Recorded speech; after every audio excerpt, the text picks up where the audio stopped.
Good afternoon and welcome on in to Cards Hub 365, presented by Gray Bar here on Sports Hub STL, presented by DraftKings. The crown is yours. I'm Joe Roderick, joined alongside by Mike Claiborne, who was down at the ballpark for all three games, plus 2 rain delays this past weekend to watch the Cardinals sweep the Minnesota Twins. Claib's always a great way to start the season with what was it, about 2.5 hours of rain? Too long. A great reason on why you shouldn't be playing baseball in March.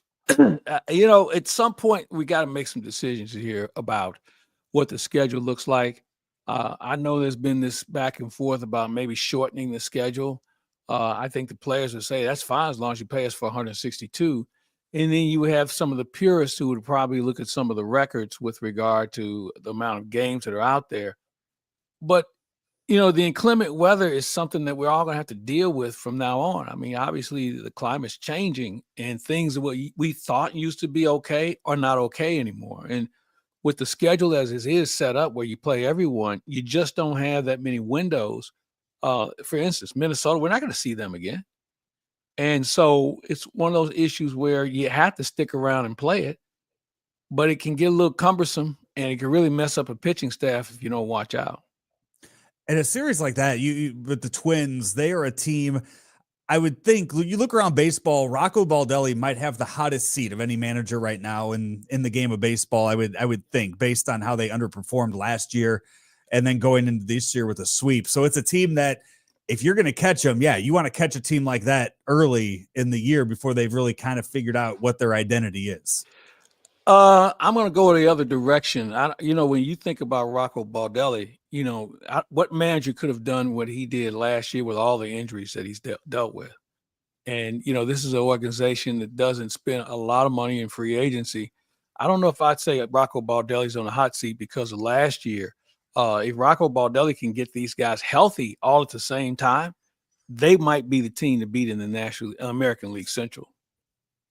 That American League Central, I mean, outside of the White Sox, would think all 4 teams have a pretty good shot at winning that. So Cardinals, one of 4 teams still undefeated in MLB. Yankees, Dodgers, and Padres are the rest of the unbeatens around baseball. What was the vibe like down at the ballpark this weekend? Always good, always positive on Thursday, but what was it like Saturday and Sunday? I think the same increased. People were feeling good about it. I mean, there wasn't no announcement that, playoff tickets are going to go on sale today or anything like that. But, it's nothing like getting off to a good start.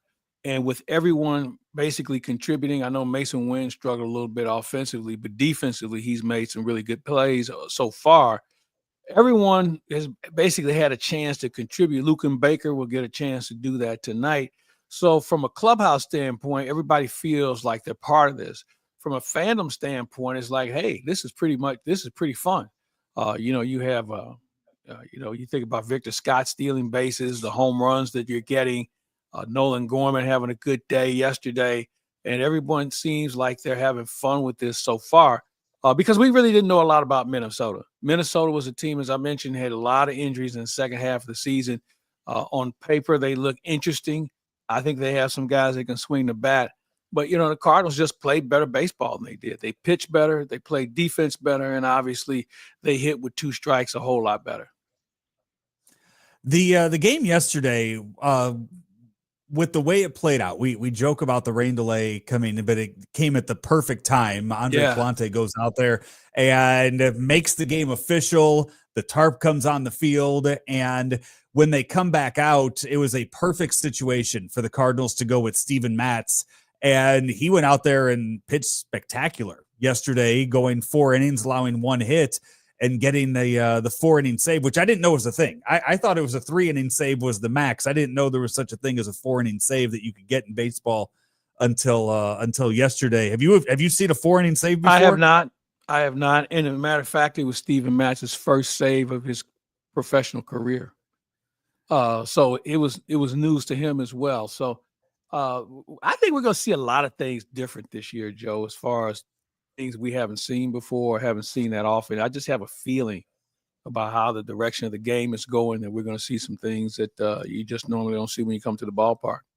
I was gonna say, what's the saying? Yeah, go down. You never know what you're gonna see when you head on down there. So a 4-inning save was definitely there.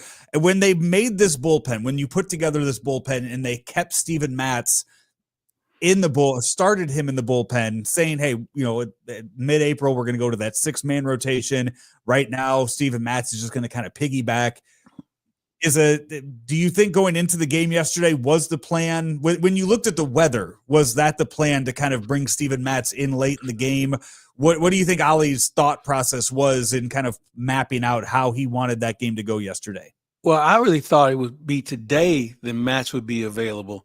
With Miles Michaelis getting a start, obviously the Angels are going to give you as much of a left-handed lineup as they can. And then you come back with Matz.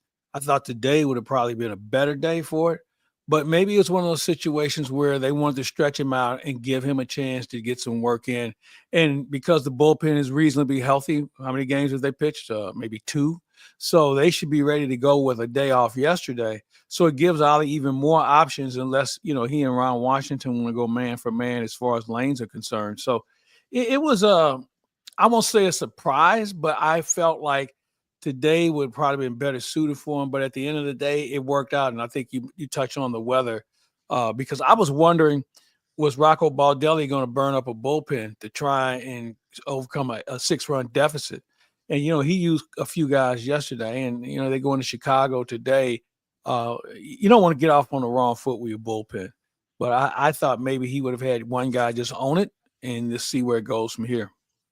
I saw they already made a roster move. They already sent one of the guys that pitched yesterday. They sent him down to AAA after the game last night. So, and there was the one guy that was most effective out of their bullpen yesterday too. They sent him down. So they're already making moves because of the series they played against the Cardinals. We have lineups for you in just a second, but before we get to that, I want to talk to you about the new sponsor here on Sports Hub STL. It's DraftKings, and if you're ready to win real money this month, struggling to choose which team will pull off an upset, forget about the teams. All you need to focus on are the player stats to rack up big cash prizes with DraftKings Pick 6. And when it comes to massive payouts, DraftKings dunks all over the competition. Actually, he was just looking at the DraftKings Pick 6 app and put in my home run picks for today, going Kyle Schwarber, Fernando Tatis, and Brett Beatty of the Mets for today in those games. And hey, if you are new, if you download the DraftKings Pick 6 app now and use code STL Sports, that's code STL Sports for new customers to play. $5. You get $50 in Pick 6 credits, better payouts, bigger wins, only with Pick 6 from DraftKings. The crown is yours. Gambling problem? Call 1-800-GAMBLER. Help is available for problem gambling. Call 888-789-7777 or visit ccpg.org in Connecticut. Must be 18 and over. Age and eligibility restrictions vary by jurisdiction. Pick 6 not available everywhere, including New York and Ontario. Void where prohibited. 1 per new customer. Bonus awarded as non-withdrawable Pick 6 credits that expire in 14 days. Limited time offer. See terms at pick6.draftkings.com/promos. Claims it is a 3-game series against the Angels that begins tonight, and very early we have the Cardinal lineup for tonight's game. Ollie Marmol will put out this 9 to back Miles Michaelis. It's Lars Nootbaar starting in left field, Wilson Contreras at first, Luken Baker getting the start, batting third and DHing Nolan Arenado at third. Ivan Herrera is behind the plate. Brendan Donovan drops down to 6 and plays second base tonight. Jordan Walker in right, Victor Scott II in center, and Mason Wynn is at short. Obviously, the big surprise here is Luken Baker being in the lineup tonight and batting third. From what you saw down at spring training out of Luken Baker, is there any shock to you that he is put right there in the middle in a key spot like third in the lineup? No, I really don't, because he hit left-handers reasonably well. He was the last guy off the bench who had not had a chance to play. He sets up probably well against a guy who gave up 24 home runs last year. So, I'm not really surprised by that. And I'm sure that was something they had on the board probably going into the weekend, that this was going to be his night. They do face two lefties in this series with tonight and then again on Wednesday afternoon. So you knew that there was going to probably be a little bit different of a lineup than what we saw in those first three games. Yeah. With Nolan Gorman being the lone exception of a change in the in yesterday's game. So going back, I mean, even though Nolan Gorman was red hot yesterday at the plate, he gets the night off. But I would expect to see him in the lineup again tomorrow when they face the righty. Oh, I don't think there's any doubt. You want to kind of see if you can maintain some consistency there. Now, is Kryptonite Hendricks pitching tomorrow? Yeah, he is. Yeah, there you go. I think that he's a guy that has the Cardinals number, and I would be shocked at Ron Washington if he didn't set up Hendricks against the Cardinals. So, I think we had to look at the individual lineup numbers tomorrow as far as who's had reasonable success against Hendricks. It's not a lot. This guy just had their number when he was in Chicago. Have you dug in and looked at Hendricks? I was looking at this the other day when I was looking at a preview of the series. Hendricks in his career against the Cardinals, 27 starts in his career, 14-4 record.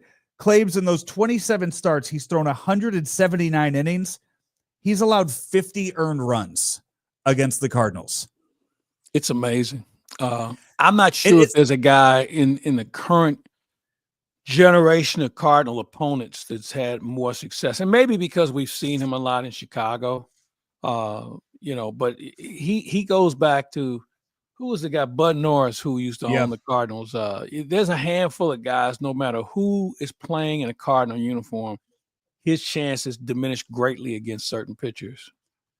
It was a Friday. It was either a Friday or Saturday afternoon game. Went up there to Wrigley, got one of the rooftop tickets. So it's all inclusive up there. And I think this was back maybe 2016, 2017, somewhere around there. So it's all inclusive. You get it, up until the seventh inning for that. And Kyle Hendricks goes out there and he throws a Maddox. Complete game, 90-some pitches, shutout for them. So you're looking at this around the 6th, 7th inning, and you're going, oh, okay, we better start catching up, because I mean, it's about you get all inclusive. And Claibs, we had about only 2 hours worth of that. Man. You never win that all inclusive. I mean, it's like going to a smorgasbord, man. They're betting against you every time that you cannot consume enough to hurt them. You remember the night he had the no-hitter going in St. Louis into the 9th inning, and Jeremy Hazelbaker hit the home run off of him? Or last year we were in Chicago, and somebody blew a tire early. Some pitcher blew a tire early. He was hurt, and they had to take him out. And that's when Hendricks was in the bullpen. And they brought him in, and everybody just kind of looks at each other like, oh, boy. It was and he pitched extremely well, but the Cardinals had such a big lead at that time. He kind of held the line and gave the Cubs a chance to climb back in the game. But, man, that guy is just I don't know what else to say about him. I mean, you know what? He might be deserving of a red jacket. I mean, because he's pitched Hall of Fame like against the Cardinals in his career. Graham chiming in here saying that now that Hendricks has left the NL Central, the curse is broken. I don't know if it works that way. We're going to find out tonight or tomorrow night, Tuesday night, when it's Kyle Hendricks against Matthew Liberatore down in St. Louis. But tonight, again, it is the first outing of the year for Miles Mikolas. Tyler Anderson on the mound for the Angels. Haven't seen an Angels lineup out yet, but I can tell you, looking at some of the numbers that the Cardinals have, what the Cardinals have done, not a whole lot that have faced Tyler Anderson in their career. Wilson Contreras with a home run in 22 at-bats against him. Outside of that, 4 at-bats for Nolan Arenado with no hits, 1 at-bat for Brendan Donovan with no hits. So nobody really in this Cardinal lineup has seen Tyler Anderson pitch in his career. So a lot of fresh eyes out there. Yeah, and this is where you go on scouting reports, what you saw in the spring. And, really first few series are going to be like that, as far as teams that you don't normally face in the spring.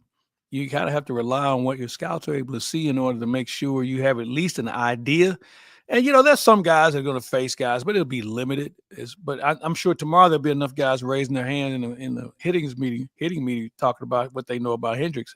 Don't hit him very well. And this is, this is a chance too for Brant Brown to once again show kind of how well he has these hitters prepared. We saw that in the first series where it sure looked like they were going up there with really good approaches in a lot of those at bats, knowing the situation and knowing what they needed to do in certain situations. So we saw that in the first series. We get a chance to see it tonight with a guy the Cardinals really haven't seen much of. Yeah, one of the things that will be something we'll keep an eye on this year is, we talk a lot about Brant Brown now because he's obviously new to the team, and he's a guy who has a saying for just about everything. At what point do players let it truly sink in when they can do their own thinking internally about how their approach is going to be? Or how often does Brant Brown change it up where you don't have the same speech or you don't have the same approach, especially if you have a guy who's not having success with it yet? We will see how it all plays out beginning tonight. Cardinals and Angels down at a cold Busch Stadium later on this evening. You would say, you're going to be in the box. You're going to be up in the. It's not comfortable. I mean, you guys will close the windows. I would hope. Ben will bring you some hot chocolate. You'll be just fine. Do hot chocolate, but it's just we shouldn't be playing baseball in the Midwest in March. I'm sorry. I saw the White Sox Angels game today starting at noon. I think they're trying to get it done and over with before the cold temperatures come in up on the south side. So, well, I'm thinking, what do you do about Wednesday when virtually everybody on this planet Earth thinks that we're going to get some bad weather on Wednesday? Do you move that game up an hour? Because the initial report was it was supposed to hit around 2:30. So do you move it up an hour? And again, that's way out of my pay grade as far as who makes that decision. But when you think about it's the Angels, it's a game on the schedule. You don't know what sort of crowd you're going to get, because I thought yesterday's crowd was diminished a little bit because of the weather reports. Once the rain came through, it was a pretty comfortable afternoon. But when you hear about it coming and they've been preaching and preaching and preaching about something that's going to be reasonably severe, you have to think about the safety of the fans too, and the fans who elect not to come to the game because they don't want to come home not to have a house, not that they could do anything about it. So there are a lot of intangibles that go into it. Obviously, Major League Baseball wants you to play because you don't want to get into makeup dates this early in the year. But it's one of those items that you really have to pay attention to it, and this is one of the issues that you have when you have everybody playing each other. This is the only time the Angels are going to be here, and now all of a sudden you have to try and find an open date, or they close, within proximity, and they've already been to Chicago once, so you have to take that off the table. So we'll have to pay attention to this and see where it goes. This is Cards Hub 365 presented by Gray Bar. If you're still suffering from supply chain issues and they're disrupting your operations, have no fear, because Gray Bar has you covered, and you can rely on their nationwide logistics network to get what you need, where they need, when they need to get there, all within budget. Gray Bar, a trusted and leading North American distributor of electrical communications, data networking, and industrial products. Visit graybar.com to start an order today. That's graybar.com, and fix those supply chain issues with Gray Bar, your distributor for electrical and datacom needs. That is going to wrap up our show today, Claibs, as you head down to the stadium for game one of the 3-game series. And a reminder that we have post-game shows after every Cardinal game. Tonight, Brendan Schaefer and Ethan Hannaford will come your way after the Cardinals and Angels tonight. And then Claibs, you and Brendan on 365 tomorrow. And I'll take over post-game duties following the Tuesday night game. So 365 days of Cardinal coverage during the day and 162 post-games throughout the season. So hopefully the Cardinals move on to 4-0 tonight, and we have a really fun post-game show to talk about later on this evening. Any final words, Claibs, as we wrap it up? Just looking forward to seeing the Angels. If you look at their roster, it's a collection of players with experience. You think about Kenley Jansen. We talked about Kyle Hendricks. There are a few other guys. Tim Anderson's on this team. Jorge Soler. Guys that have been around a little bit. And how Ron Washington can put them all together with some of their own internal talent is maybe going to take a while. But I think he's going to have them ready to play. Now, whether they execute or not, that's a different story. Ron's been at this a long time. And you know what? If you're around him and you know there's no middle ground, you're going to do it his way or you won't do it at all. So it'll be fun to see how that comes together with so many veterans who've come from other organizations. What do you have planned for pregame tonight? Well, we hope to visit with Ron Washington. If not, Jorge Pajes will be our guest. He had a fun game at the ballpark yesterday, not only behind the plate, catching some pretty good pitching, but also obviously at the plate, swinging the bat well in his first opportunity. So he is our also scheduled guest. Of course, we'll have our Inside the Park and talk a little bit more about this Angel Bunch. But it should be a good night. It should be a good night. And I'm anxious to see Miles Michaelis. He made some subtle adjustments in the spring. Let's see if it carries over into the regular season. He is Mike Claiborne. I'm Joe Roderick. That's going to do it for our show today here on Cards Hub 365, presented by Gray Bar here on Sports Hub STL.